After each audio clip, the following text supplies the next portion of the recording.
তাহলে আমরা সেটা অ্যাকসেপ্ট করব। নতুবা আমাদের এই যে আমরা যে বয়কটের ডাক দিয়েছি তাণ্ডব মুভিকে, আলটিমেটলি দেখেন আমরা যতই বলি কিন্তু দিন শেষে আমরা কিন্তু একবার হলেও মুভিটা দেখতে যাবই, কারণ সাকিব ভাই। কিন্তু আমরা ভক্তরা যে ছবি 7 বার 8 বার 9 বার 10 বার পর্যন্ত সিনেমা হলে যে দেখি, এটা আমরা করব না। এবং আমরা যারা পাবলিক হল রিয়াকশন নেই, হলে হলে যে প্রচার করি, এটাও আমরা করব না। আমরা সাকিব ভাইকে ভালোবেসে তাণ্ডব একবার দেখতে পারি, কিন্তু দিন শেষে আমাদের মন্তব্য এবং আমাদের কথা স্পষ্টভাবে বলতে চাই, তাণ্ডব আমরা বয়কট করলাম যদি না আপনার নিশো মাপ না চায়, প্রকাশ্যে ক্ষমা না চায়।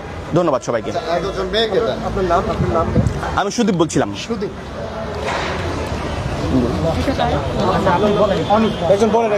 আচ্ছা আচ্ছা, ও একটু অসুস্থ ওই ইয়াকে বলতে বলো। আচ্ছা, আরো 2-3 জন মেয়ে আসতেছে, তারপরে ওনাদেরকে নিতে পারবে ভাই, আপনাদের স্পিকারগুলো নিতে পারেন। থ্যাংক ইউ ভাই। ভাই এই যে